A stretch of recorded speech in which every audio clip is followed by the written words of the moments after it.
¿Sabían que pasamos una media de 20 a 25 años de nuestra vida durmiendo?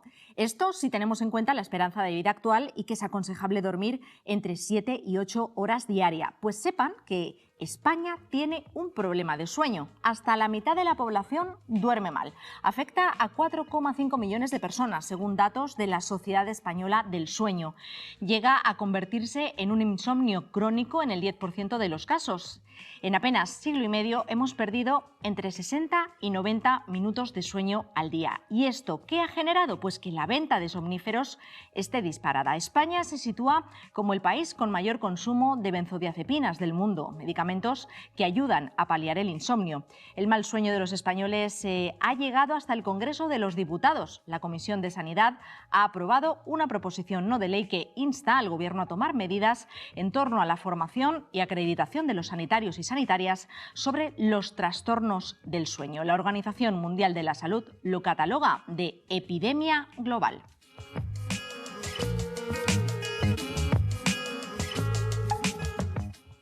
¿Qué tal? ¿Cómo están? Bienvenidos, bienvenidas una semana más a Palenque. Les damos la bienvenida, como les digo, estamos encantados de que pasen esta horita con nosotros analizando este asunto del que les he hablado, de los trastornos del sueño. Tenemos a nuestros protagonistas ya preparados, nuestros invitados de cada semana, y se los voy a pasar a presentar, no voy a entretenerles más. En plató tengo a dos mujeres, a mi izquierda tengo a Esther Redolosi, ella es psicóloga del Colegio Oficial de Psicología de Andalucía Occidental. Muy buenas, Esther. Buenas tardes, encantada. Bienvenida, encantada de tenerte con nosotros. Igualmente, la verdad que me apetecía mucho venir. Bueno, pues nosotros encantadísimos de tenerte en Palenque y de que estés este ratito con nosotros hablando de este tema que es de total actualidad. Seguimos abriendo nuestro abanico de invitados y a su lado está Sandra Pérez, ella es vicesecretaria del Colegio Oficial de Farmacéuticos de la provincia de Cádiz. Sandra, bienvenida. Hola, bienvenido. Gracias por invitarnos y por contar con los farmacéuticos para esta sesión. Por supuesto, siempre contamos con vosotros, al igual que lo hacemos con el Colegio de Psicólogos y es un placer, la verdad que sí. Y vamos a cerrar este círculo de invitados con un doctor, con un médico, el doctor Luis Lapie. Él es especialista en trastornos del sueño, al que saludamos. Luis, doctor, muy buenos días, muy buenas tardes. Buenas tardes, buenas tardes. Que ya no sé yo ni en qué franja horaria vivo. Buenas tardes, ¿cómo está?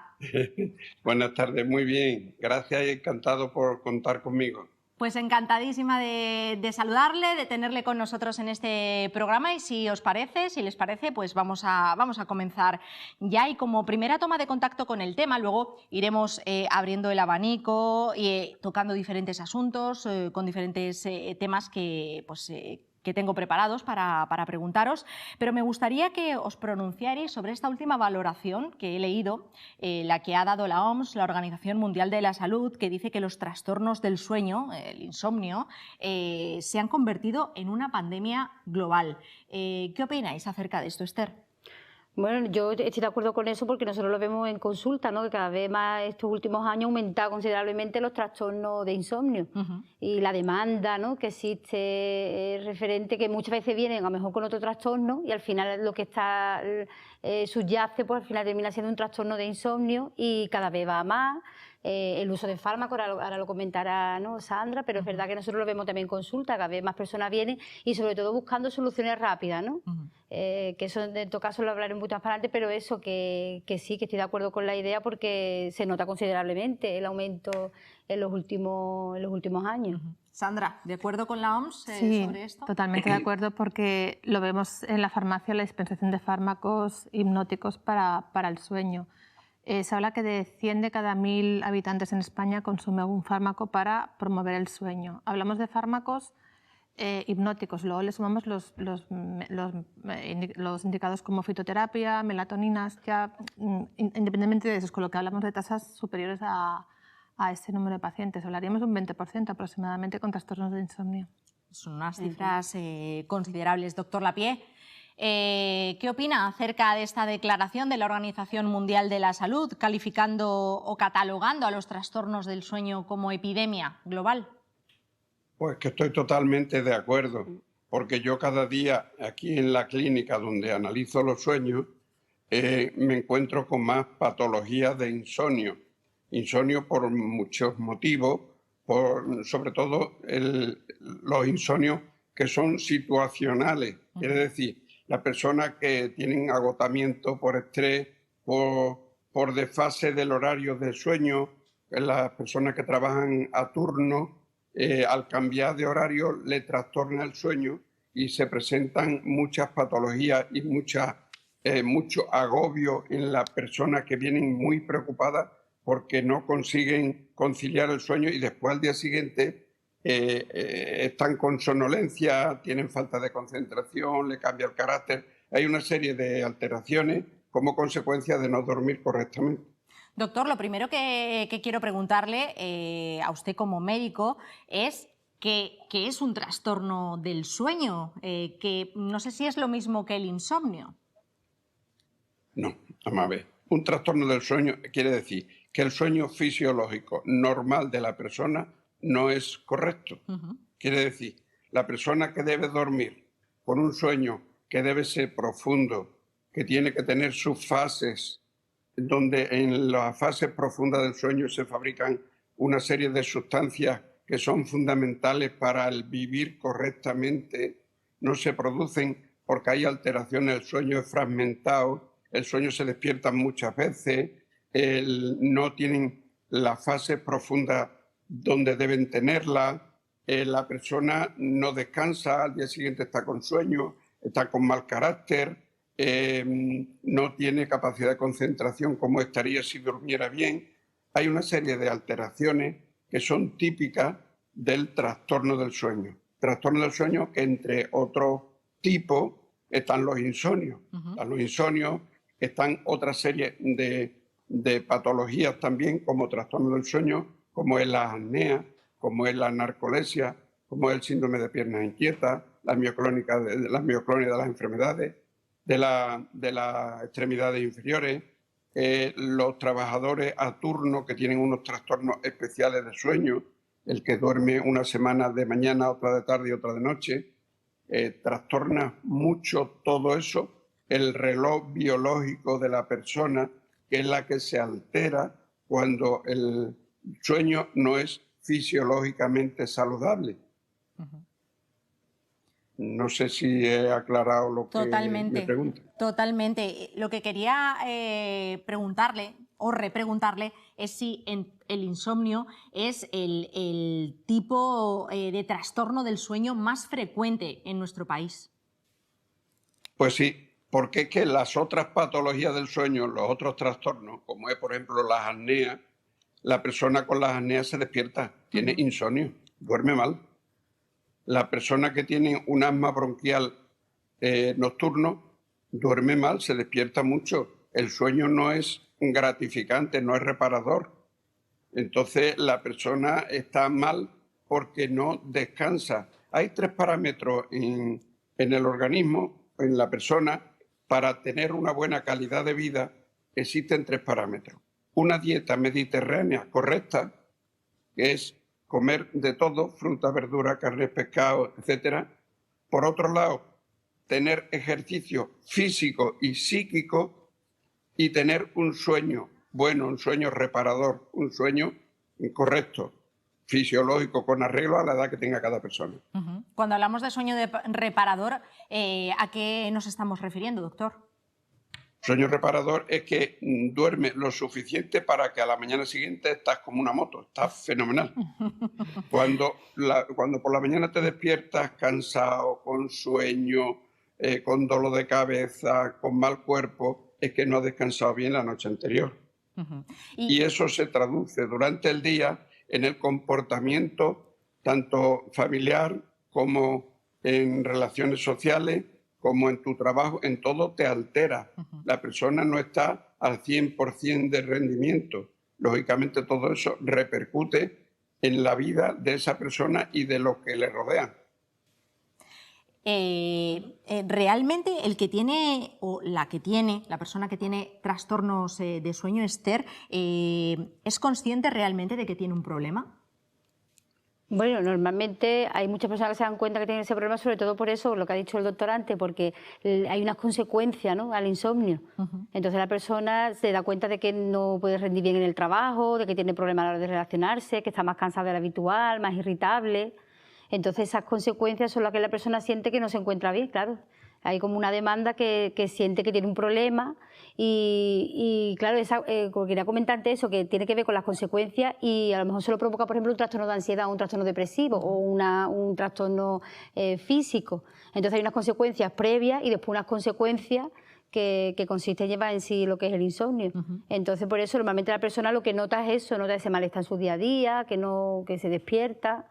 Y puede tomar esa conciencia, claro. Claro, una persona que pues se le despiertan las señales de alarma, ¿no? Dicen, yo estoy durmiendo mal, hoy, mañana, pasado, días y días, semanas, de forma encadenada, va al médico para que pues, bueno, le pueda dar una solución, pero ¿también se va al psicólogo? Afortunadamente cada vez se va más al psicólogo, últimamente se demanda la atención, ¿no? Pero es verdad que muchas veces van buscando también la medicación. Muchas veces buscan terapia, pero algo que me quite pronto el sueño, ¿no? Porque es verdad que trabajar un trastorno de insomnio, un trastorno del sueño no es nada fácil, requiere un tiempo, sobre todo si la patología que lo provoca pues, es un trastorno emocional o es otro problema, un trastorno de estrés. Entonces, claro, trabaja un trastorno de estrés, un trastorno de ansiedad requiere un tiempo.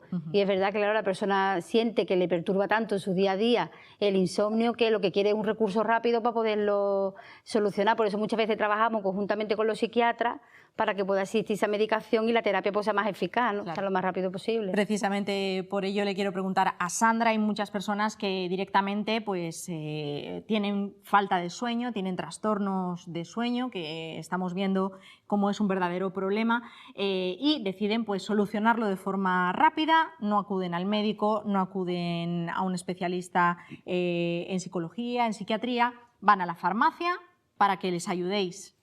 Sí, la farmacia muchas veces es el primer escalón, porque si existe ese insomnio aislado o de poca duración, el paciente sufre mucha ansiedad, porque es verdad que el paciente con insomnio le cuesta mucho dormir y al final se convierte en un hecho ansiogénico, o sea, les da pavor meterse en la cama por el tiempo que tarda en dormir, por los despertares y por todo ese círculo vicioso que empieza. Entonces muchas veces vienen, pues fundamentalmente, pues quieren primero que les aconsejemos, segundo pues igual pues un producto natural, que es lo que nosotros podemos dispensar sin receta, e intentar probar pues desde el escalón más bajito. También nosotros intentamos darles un poquito de educación sanitaria y evidentemente derivarlos porque, como ha comentado Esther, en muchas ocasiones es un trastorno mixto donde hay pues un trastorno ansiogénico, una ansiedad, una depresión, y ya se le indica pues que vaya al psicólogo o al médico. Pero es verdad que nosotros decimos muchos primer escalón de lo que ha comentado ella, de esa solución de pues, un fármaco que me relaje por la noche o que me relaje durante el día para poder conciliar el sueño mejor y no tener tantos despertares y la inducción del sueño. Doctor Lapie, usted pues, lleva muchos años en esto de la medicina. Es un sanitario, un médico desde hace muchísimos años, ha trabajado en la sanidad pública y en 2005 decide crear y interesarse por precisamente esto de lo que estamos hablando, los trastornos del sueño, y crea su propia clínica del sueño. ¿Cómo se diagnostica un trastorno de estas características? ¿Es complicado? Bueno, sí, es complicado, pero se puede llegar a diagnosticar. Yo hice en la Complutense en Madrid, hice un máster de trastornos del sueño antes de abrir la unidad y desde entonces me dedico a esto, entre otras cosas. Pero lo importante de esto es del diagnóstico. Hay que hacer lo que se llama una polisonografía, que eso consiste en analizar el cerebro, el corazón, el tono muscular, la cantidad de aire que entra y sale en cada respiración en litros, la cantidad de oxígeno que entra, la cantidad de anhídrido carbónico que expulsa, la cantidad que si no expulsa porque haya una obstrucción, se quedan en pulmón y provocan una hipertensión pulmonar con una hipercapnia, un aumento de anhídrido carbónico a nivel pulmonar. Hay alteraciones de muchos tipos. Esto me estoy refiriendo a las apneas, pero también hay otra serie de trastornos como el insomnio, como ha dicho la compañera, que en ella yo siempre suelo colaborar con el psicólogo, porque cuando hay insomnio hay un tratamiento independiente del que yo le pueda aplicar y los consejos que le dé como higiene del sueño al paciente. Le aconsejo que vaya a un psicólogo para que le haga un tratamiento cognitivo-conductual que es coadyuvante al tratamiento que yo le ponga, y el paciente que tiene problemas de este tipo, sobre todo en los trastornos los trastornos por insomnio situacionales, el agotamiento, el estrés, todo esto, al trabajar conjunto entre la pauta que yo le marque y la pauta que le marque el psicólogo, con el tipo de tratamiento que le pone, de tipo cognitivo-conductual, mejora y muchísimo el paciente que tiene un problema de este tipo. Es que los insomnios son de varios tipos. Uno de ellos son el situacional, que es el que yo he dicho, pero también hay otro que es el iatrogénico, cuando la persona toma psicotropos, corticoides o toma antihistamínicos, le provoca trastornos del sueño con insomnio. Y otro tipo de las afecciones psiquiátricas, como bien ha dicho la compañera, la esquizofrenia, todas las patologías de tipo psiquiátrico. Después hay otros trastornos que son orgánicos, como es el Parkinson, como es el Alzheimer, que también provoca trastornos, la esclerosis múltiple. Todo esto provoca trastornos del sueño. Y hay otros trastornos que son los trastornos intrínsecos del sueño, que es donde están las apneas, donde está el síndrome de piernas inquietas, la mioclonia, todos los trastornos intrínsecos de ese sueño. Por eso está clasificado en muchas escalas, muchos puntos, y cada punto tiene su matiz y requiere su estudio y su tratamiento adecuado con arreglo al tipo de insomnio que padezca. Desde luego que las cifras son muy llamativas. Lo he dicho al principio del programa, afecta a 4,5 millones de personas en nuestro país, según datos de la Sociedad Española del Sueño. El doctor ha hablado pues, de muchas causas que pueden interferir, ¿no? en un mal sueño, pero otras las tenemos muy cerca. Aquí hay dos encima de la mesa. Son las pantallas, las tablets, los teléfonos móviles. Esther, como psicóloga, ¿cómo han afectado estos instrumentos al mal sueño en los últimos años? Claro, afecta bastante porque el tema de la luz azul es lo que influye en el ritmo circadiano del sueño, ¿no? Y hace que cambie el patrón del sueño, la persona siente todavía como que es más tiempo de día, y lo hemos visto bastante que ha afectado el uso de las pantallas. Es verdad que se utiliza mucho en terapia el tema de lo que es la higiene del sueño, que es una limpieza, ¿no? del sueño, y una de las pautas pues se trabaja respecto a los móviles, a las tablets. Entonces pues distintas pautas de que tenemos que dejarlo fuera de la habitación, que es muy difícil, porque cuando se lo comenta a los pacientes eso les parece como imposible, porque es verdad que hemos cogido el hábito de acostarnos en la cama y antes echamos una última miradilla en los móviles. Algo que es malísimo. Que no nos damos cuenta del efecto eso que tiene sobre los trastornos del sueño, y sobre todo los también más jóvenes, los adolescentes, ¿no? Por ahí quería preguntarte, porque yo creo que quizá ha marcado un punto de inflexión también la pandemia, ¿no? Donde tuvimos muchísimo, bueno, las personas que tuvieron que estar encerradas, nosotros los medios de comunicación, afortunadamente no, al ser trabajadores esenciales, pero la mayor parte de la población estuvo en casa, donde tenía que estar, tenía mucho tiempo libre, lo pasaban pues cerca de pantallas y otros sitios donde pudieran entretenerse y divertirse. Quizá ahí ha habido un punto de inflexión, ¿no? Y se ha notado más, quizá vosotros en las consultas, el número de jóvenes que acuden por no solo trastornos del sueño, sino otros asuntos derivados del uso de la... Eso. Sí, a partir del confinamiento y de todo esto que hemos pasado de la pandemia, ha aumentado el consumo de la adicción a los móviles, y sobre todo en adolescentes, claro. Lo que tú dices, tantas horas en casa con las tablets, pues ha aumentado que haya un montón de patologías, no solamente de insomnio, de trastornos del sueño, sino también otros tipos de adicciones. Y además que está siendo muy difícil de tratar, porque hay mucha adicción. Y sobre todo los jóvenes, es verdad que estamos adictos a estas tecnologías. Y hablando de adicciones, somos el país que más benzodiazepinas vende del mundo. Explícanos, para los neófitos en esto, ¿qué es una benzodiazepina, Sandra? Bueno, la benzodiazepina es un grupo de fármacos que actúan sobre unos determinados neurotransmisores, ¿vale? Que son pues, unas sustancias químicas que actúan a nivel de la conducción nerviosa, concretamente sobre los neurotransmisores que son inhibidores sobre el GABA. Entonces lo que hacen es que son agonistas GABA y producen esa sensación de relajación y facilitar lo que es el sueño, la relajación muscular, cortan la ansiedad. Entonces son muy utilizados tanto en trastornos de ansiedad como en trastornos del sueño. Generalmente los del sueño son de acción más corta, porque cuando se despierta la persona se pretende que no tenga ese efecto resaca o esa somnolencia para que inicie el día en unas determinadas condiciones más despierto.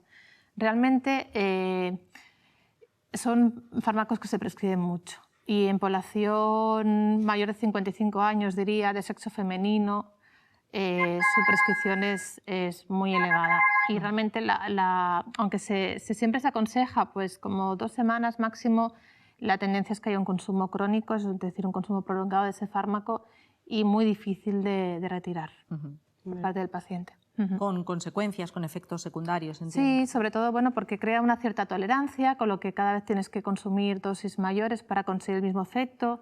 También hay que pensar que la población anciana, pues que por ejemplo se despierta a medianoche que está un poco adormecida, con somnolencia, pues puede tener más tendencia a tener caídas, fracturas, en algunos casos produce un poco de amnesia. Entonces es verdad que tiene una serie de efectos secundarios también para la conducción, cuando es una acción más larga, que son medicamentos que hay que tomar con mucha precaución por los efectos secundarios que pueden producir y sobre todo en general en la población y en determinados grupos concretos pues mayor.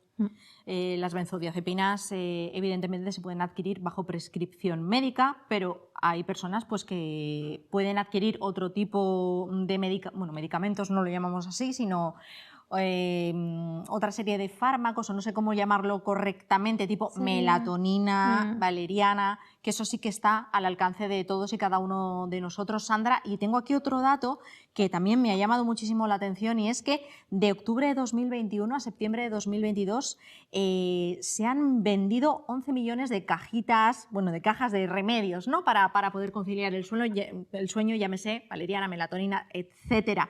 Son 100.000 más que el año anterior. Mira, desde la pandemia ha habido un aumento de número de personas que requieren ayuda para el tema del insomnio. Como he dicho, el primer escalón es la oficina de farmacia, fundamentalmente, y productos fitoterápicos, y hay mucha campaña de publicidad con respecto a la melatonina. Lo podéis ver en horas punta, en las horas de máxima audiencia de televisión, donde hay muchas pues, en forma de gomita, donde se anuncian productos con melatonina y pues, están pues, para el tema de inducción al sueño. Entonces hay muchas personas que de alguna forma pues, ven que lo necesitan a raíz de esa propaganda. Entonces es verdad que hay cada vez mayor aumento, no sé si hay menor tolerancia al insomnio, porque habría que ver también el insomnio de forma puntual, pues no deja de ser una parte normal de nuestra vida, ¿no?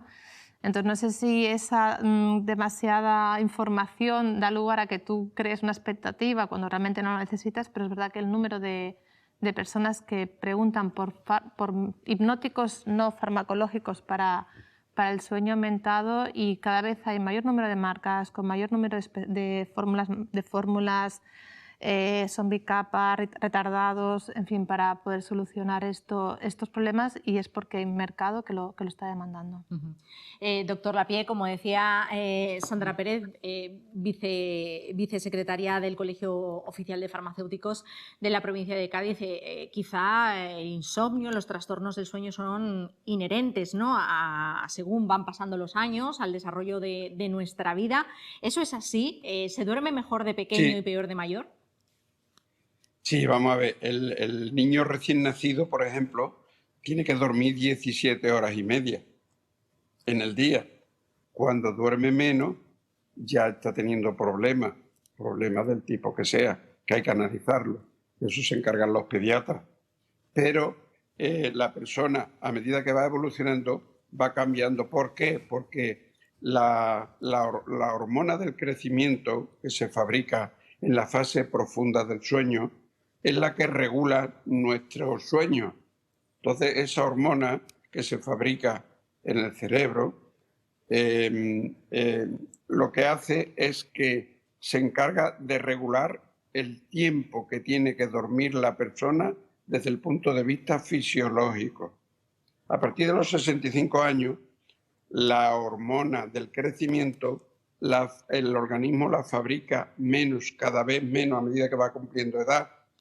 Esa falta de hormona del crecimiento o déficit trastorna el sueño. La persona mayor de 65 años tiende a dormirse pronto y tiene varias siestecitas durante el día. El jubilado que ya no trabaja, que está en casa y se duerme a media mañana y se duerme a media tarde, lógicamente por la noche no duerme como una persona normal adulta, duerme menos y a las 4 de la mañana ya está despierto y quiere levantarse. Y entonces trastorna el plan de vida normal de la familia, porque el abuelo se levanta, se va a la cocina, choca con la silla, forma ruido, hay una serie de incomodidades y otros se quedan en la cama pero sin dormir y es peor porque se ponen con estrés, se ponen nerviosos y pueden llegar, como para intentar corregir eso, los familiares muchas veces le dan un tranquilizante que tiene factor acumulativo, que no lo elimina en el tiempo que está dormido. Durante el día todavía tiene en sangre esa sustancia y lógicamente la persona está como un zombi y venga a ponerle psicofármaco, venga a ponerle hipnótico, venga a ponerle fármacos de todos los tipos para que se quede en la cama. Todo eso corre el riesgo, como decía la compañera, de que durante el día no esté lo lúcido que debe estar y se puede caer, tener una fractura de cadera con las consecuencias que trae esa patología por haber tomado más fármaco del que debía de haber tomado. Hay que tener muchísimo cuidado, desde luego que sí, con nuestras personas mayores a los que hay que cuidar muy mucho y no administrarles fármacos si no han sido prescritos por un médico. Tenemos que hacer una primera pausa, primera y única porque solamente tiene una pausa publicitaria este programa. Nos vamos a marchar a publicidad, el tema está súper interesante. Volvemos enseguida en unos minutitos hasta ahora.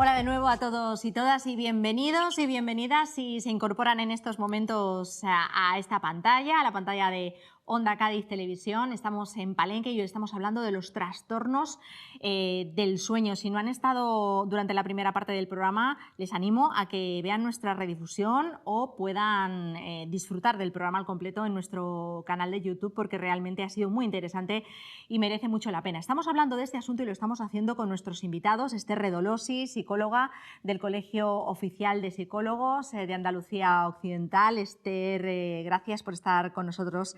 También Sandra Pérez, secretaria del Colegio Oficial de Farmacéuticos de la provincia. Gracias, Sandra.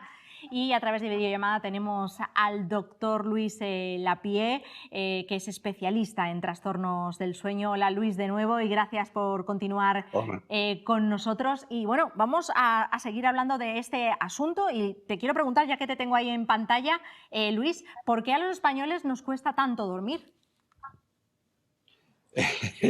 Porque los españoles somos especiales. Concretamente los andaluces nos ayuda el sol, que tenemos mucho más horas de sol que en la parte de, por ejemplo, en el norte de Europa. Ese sol, la luz a través de la retina entra en el quiasma óptico y fabrica una sustancia que se llama cortisol, con lo cual mantiene a la persona despierta.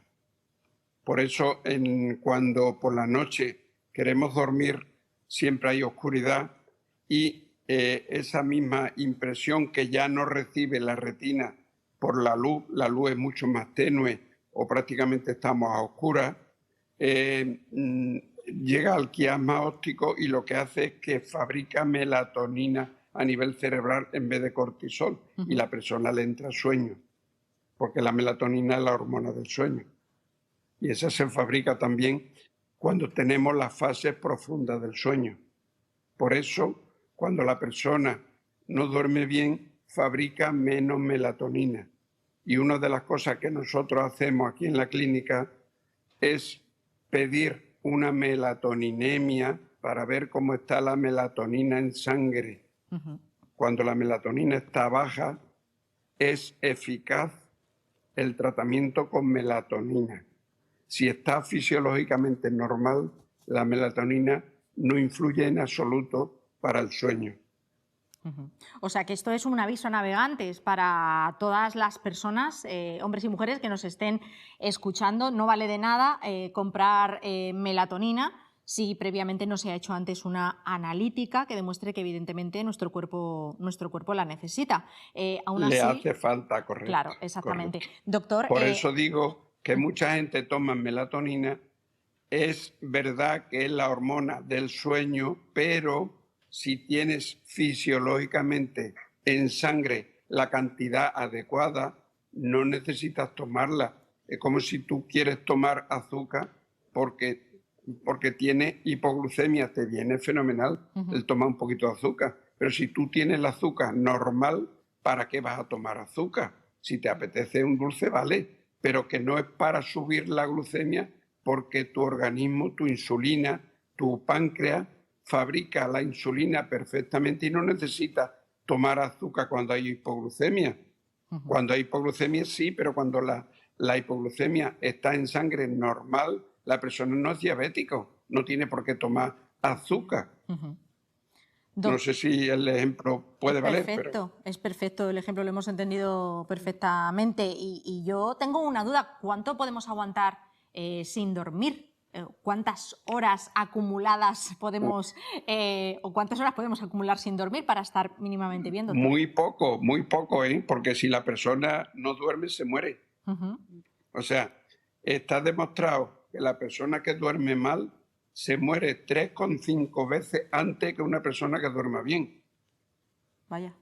O sea que cuando la persona no duerme bien, hay una serie de alteraciones metabólicas que se alteran como consecuencia del no dormir correctamente. Y eso se transforma en enfermedades orgánicas. La persona pues empieza a tener problemas cardíacos, empieza a tener problemas de todos los colores, de tipo metabólico sobre todo, porque el metabolismo funciona cuando hay sueño profundo, si no funciona mal también. Hay alteraciones digestivas, hay alteraciones cardiovasculares, hay alteraciones cerebrales, hay alteraciones de todos tipos. O sea que el sueño es una de las cosas fundamentales para que la persona esté bien. Si no duerme bien porque tenga exceso de sueño, o sea, el narcoléptico que se duerme andando o hablando, o bien el insomnio, esos son trastornos que a la larga te pasan factura en la calidad de vida y en tu vida como persona. La persona envejece antes, se pone con patologías de muchos tipos como consecuencia del no dormir correctamente. Tan importante es tener un buen sueño, que el mal sueño ha llegado al Congreso de los Diputados. Y antes de despedirle, doctor Lapie, que le voy a tener que despedir en breves minutos, quiero hablar con usted de este tema y después ya lo sigo hablando con Esther y con Sandra. La Comisión de Sanidad ha aprobado una PNL, una proposición no de ley, que insta al Gobierno a tomar medidas en firme en torno a la formación y a la acreditación de los sanitarios sobre los trastornos del sueño. ¿Qué tipo de formación y de acreditación existe en la actualidad o se da en estos momentos a nuestros sanitarios en este sentido? Pues muy poca. muy poca, porque el sueño es el gran desconocido de los sanitarios. Cuando yo terminé el máster, en varios sitios di conferencias y muchos compañeros me preguntaban que qué era un sueño. Dice, vamos a ver, sabemos lo que es un sueño, pero cuéntanos la fisiología y la patología del sueño. Porque claro, es el gran desconocido. Muchos compañeros no saben dirigir perfectamente a un trastorno del sueño dependiendo de cómo, porque la mayoría de los trastornos del sueño requieren un estudio polisonográfico para ver cómo está ese cerebro. Aquí hacemos un electroencefalograma de 8 horas, con lo cual ves si hay epilepsias nocturnas, que hay pacientes que solamente tienen epilepsia por la noche. Ahora lo coge un neurólogo y durante el día no detecta las epilepsias. Entonces, esa persona tiene una patología que se va, o sea, se le pasa al neurólogo porque en el momento que le hace el estudio no lo padece, solamente lo tiene cuando está dormido por la noche. Esas ondas epilépticas te aparecen cuando tú estás haciendo la polisonografía, porque las ondas cerebrales ven los picos de alteración de la epilepsia. O bien cuando hay una apnea, que la respiración permanece parada durante un tiempo de segundos, varios bastantes, a veces hasta un minuto, parado sin respirar. Eso provoca una alteración cardíaca, provoca una taquiarritmia. O sea, hay una serie de alteraciones de otros tipos como consecuencia del mal funcionamiento del sueño. Y hay más patologías, hay más de 100 patologías del sueño. O sea, que no es solamente la apnea o los insomnios. Hay montones de patologías del sueño que se pueden corregir, muchas de ellas, y son corregibles sin problemas.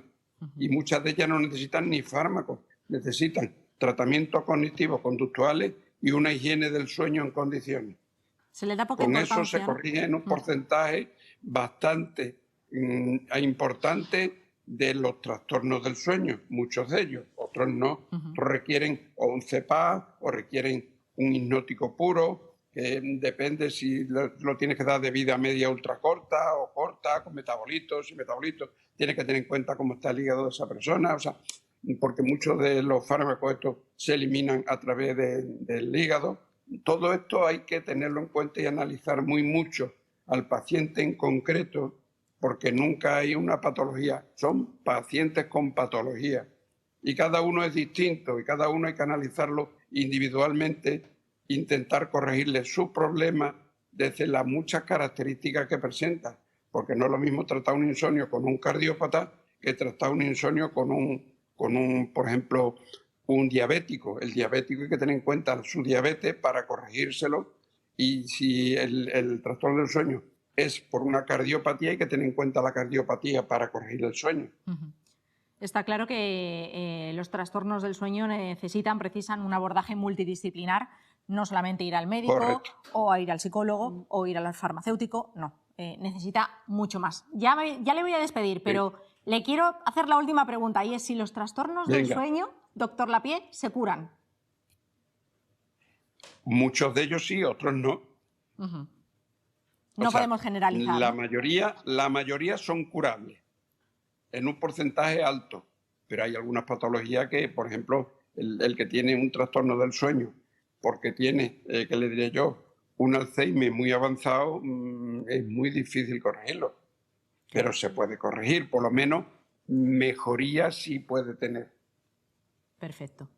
Pues nos quedamos... Hay patologías que no, hay problemas del sueño que no. Por ejemplo, las personas que tienen la esclerosis múltiple o bien tienen cualquier otra patología de este tipo, tienen un trastorno del sueño. Tú le ayudas en el trastorno del sueño y la persona mejora de la esclerosis, pero no quiere decir que se le quite la esclerosis porque tú trates el sueño. No, mejoras, pero no consigues otra cosa.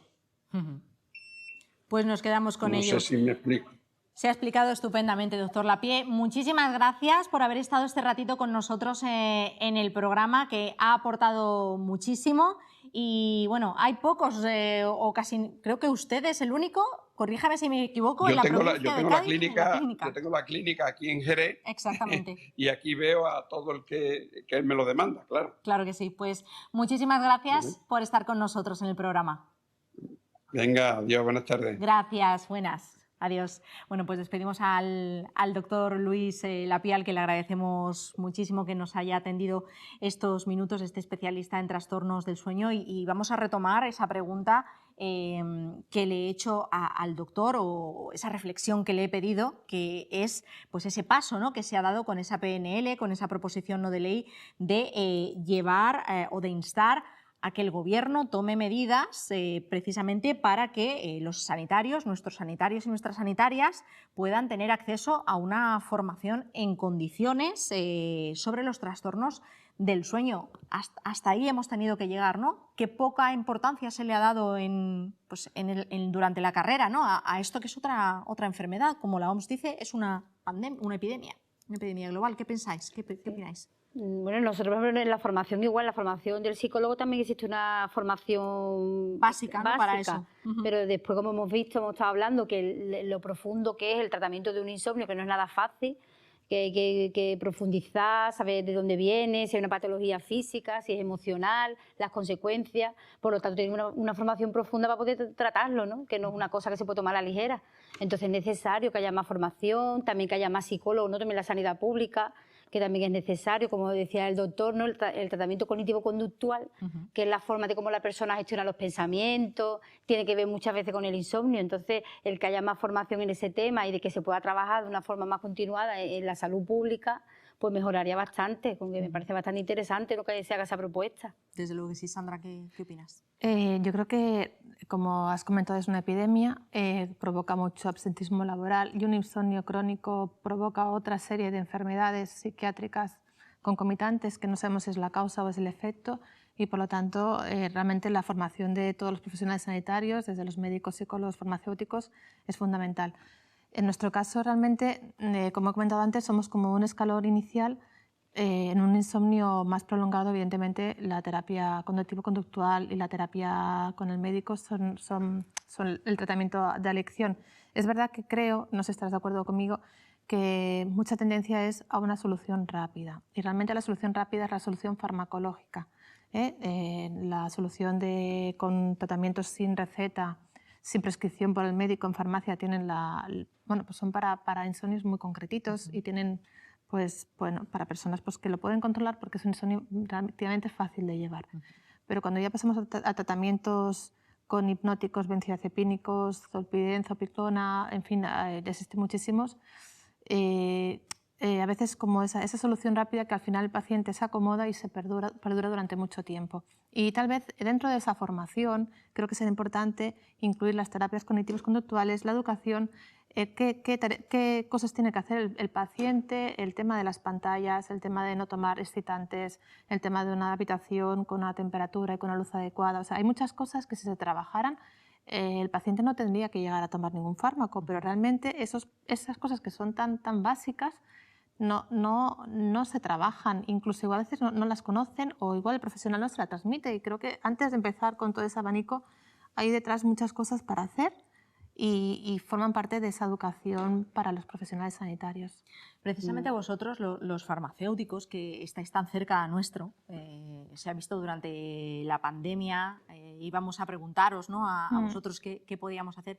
Es lo que también hace que la gente quizá le dé menos importancia a los trastornos del sueño de la que tienen, porque consideran que, bueno, pues pueden ir a la farmacia, comprar una pastilla de valeriana, melatonina, y solucionar el problema. Y hay que hacer hincapié, intentar visibilizar que es un problema real, los trastornos del sueño. Escuchábamos al doctor Lapié que una persona que duerme mal tiene 3,5 posibilidades de morir antes que una persona que tiene una buena calidad de sueño, ¿no? Hay que mandarles ese mensaje, ¿no?, a los ciudadanos y a las ciudadanas, de que si detectan que tienen algún tipo de problema de sueño, deben acudir a un médico y a posteriori, pues si el médico se lo prescribe, tomar fármacos. Sí, sin llegar tampoco al extremo. Quiero decir, porque también puede ocurrir que haya una somatización y una hiperpreocupación de un trastorno transitorio. Entonces, la farmacia es para un trastorno transitorio. Evidentemente, cuando va acompañado de causa orgánica, que en muchas ocasiones va acompañado de un trastorno de ansiedad, de depresión, pues ahí ya tiene que tener, pues, evidentemente, ayuda pues, a nivel de psicólogo y de médico. El trastorno del sueño es un trastorno grave cuando es crónico. Claro. No la mayoría son crónicos, sobre todo más crónico, pues, personas un poco más mayores o con una patología psiquiátrica concomitante. Pero creo que es fundamental la labor educacional previa, ¿eh? Y sobre todo lo que ha comentado ella de los niños. Yo tengo hijos adolescentes y el móvil antes de la cama es muy complicado quitárselo. Sí. Y están acostumbrados a tener una hiperexcitación móvil, tableta, de la que va a ser difícil, no saben aburrirse, no saben estar sin hiperconectados. Y entonces realmente eso ha entrado en la fisiología del sueño y no hay ese momento de relajación previo. O sea, yo creo que se acaban durmiendo delante de la pantalla, sí, sin que sepan aburrirse, sin que sepan entrar, pensar, no sé, leer. Y entonces esa parte educacional, que incluso yo diría que ya no solo de los sanitarios, incluso de los educadores, porque nos vamos a encontrar con un problema que ya tenemos trastorno de sueño de personas como nosotros, que hemos crecido en una, menos yo porque soy un poco más mayor, en una etapa sin móviles y sin tablets. Y igualmente nos cuesta conciliar el sueño. Pues imagínate que eso ya haya cambiado tu arquitectura desde tu más tierna infancia. Es que no es lo que podemos tener dentro de 20 años, problemas reales. Realmente, sí, efectos secundarios importantes. Me voy a quedar con algo que ha dicho Sandra, que es esa cierta predisposición, ¿no?, que puede haber ya para sufrir un trastorno del sueño. Y lo hemos nombrado antes, personas que tienen ansiedad, personas que tienen depresión.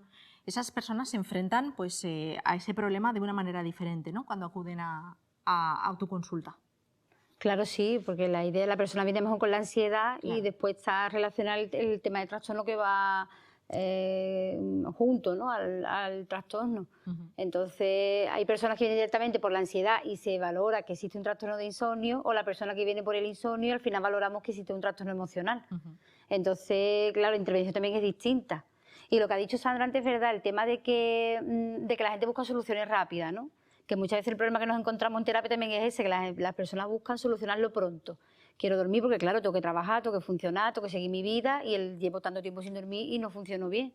Entonces, pues, el acceder enseguida a los fármacos, por eso lo que ha dicho el doctor, el tema de la melatonina, me parece muy interesante que se cuente, ¿no? Porque a mí me vienen muchos pacientes diciendo, ya llevo tomando tanto tiempo melatonina.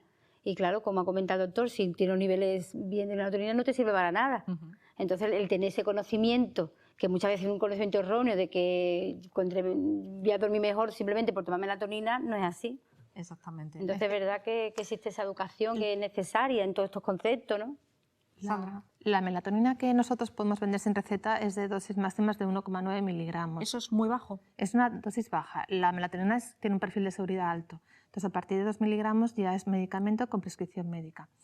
Muchos preparados actualmente se mezcla melatonina con otro tipo de sustancias que promueven el sueño, como puede ser valeriana, pasiflora, espino blanco. Se hacen ya, hay muchos también que son comprimidos bicapa, de forma que lo que intentamos es una inducción y en caso de un despertar, pues actúa también sobre la segunda fase del sueño. O sea, hay una liberación inmediata y una prolongada, porque la melatonina tiene una vida muy cortita. O sea, enseguida se degrada y no tiene acción. Pero es verdad que la melatonina tiene un efecto, no es una panacea. No es una panacea. Lo que ha comentado él de niveles de melatonina, te puedo decir que no conozco a nadie que se haya hecho un nivel de melatonina. Probablemente simplemente que haya con indicación de médico de una persona que se dedique exclusivamente a trastornos del sueño, a los que la población general habitualmente no va. Entonces, a veces, pues bueno, yo no sé si tiene evidencia en determinados trastornos.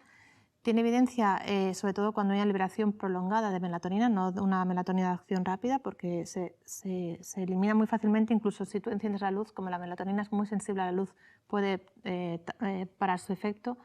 Y es verdad que tal vez sí hay como una banalización de su uso porque pues tiene mucha propaganda y en fin, y realmente como hay muchas personas con trastorno del sueño, y también es verdad que hay muchas personas que te dicen que les funciona muy bien. También os voy a decir el feedback y siempre que tome un producto que sea relativamente seguro y que no suba escalones con fármacos que puedan ser más tóxicos y que le puedan provocar ese efecto somnolencia al día siguiente, pues bienvenido sea con la melatonina. Hombre, lo ideal es una terapia del sueño, con una terapia conductiva y hacer determinadas pautas que la persona no tenga que tomar nada, sino que tenga, pues, que se acueste cuando le entre sueño, que no haga deporte intenso, en fin, hay muchísimas que ella lo conoce muchísimo mejor que yo para provocar ese sueño. El tema del fármaco sería un segundo escalón, pero siempre empezando por los que son menos tóxicos y que pueden provocar menos tolerancia. Y ya lo último sería el tema de los psicofármacos en sí, que realmente pues, son los que provocan esa preocupación actual de la pandemia, porque en España concretamente existe un elevado uso de psicofármacos. Desde luego, lo tengo por aquí apuntado. España, el país con mayor consumo de psicofármacos del mundo. Que te pone los pelos de punta, ¿no? Sí, porque lo lees y dices, madre mía. Y me gustaría, Esther, que nos contaras pues, ¿cómo se trabaja desde la psicología, desde tu ámbito, una persona que acude, que hay que normalizar, señoras, señores, hay que normalizar el ir al psicólogo, el ir al psiquiatra. Es algo que debemos hacer todas y todos y además de forma frecuente, porque igual que tenemos que sanar nuestro cuerpo de algún mal, pues también tenemos que sanar nuestra mente, que también se enferma. Entonces hay que seguir normalizando y los medios de comunicación tenemos mucho trabajo que hacer en eso. Normalizar el acudir al psicólogo, que eso no es decir que una persona está loca, como se decía antes, ¿no? Está loca, no tiene nada que ver, es sanísimo, buenísimo ir al psicólogo. Y te quiero preguntar cómo se trabaja cuando se acude con esta patología. Eso, lo principal que trabajamos es el tema, como he dicho antes, cognitivo-conductual, los pensamientos que tiene la persona en relación al sueño, esa sería una parte, y otra sería, que es muy importante, la higiene del sueño, que muchas veces trabajando la higiene del sueño la persona nota enseguida mejoría, que parece como que muchos se alteran porque tengo insomnio y no puedo dormir, y muchas veces pues tiene que ver con esas pautas que tienen que ver, pues, por ejemplo, lo que hemos dicho anteriormente de las tablets, que tenga un ambiente adecuado en la habitación, que deje también las preocupaciones fuera de la cama, que no se ve la cama. Eso, pero tenemos sus técnicas que se practican, se van haciendo cosas para que el sueño esté más limpio, ¿no? Por eso se llama higiene del sueño, que tenga un sueño mucho más limpio. Entonces, normalmente eso, vamos repasando las pautas y la persona casi siempre tiene muchas de ellas que no se cumplen.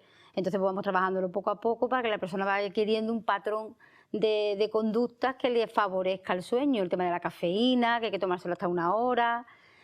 Son muchas así las pautas y muchas veces trabajando eso mismo la persona nota mejoría. Entonces, sería también como uno de los primeros pasos a trabajar.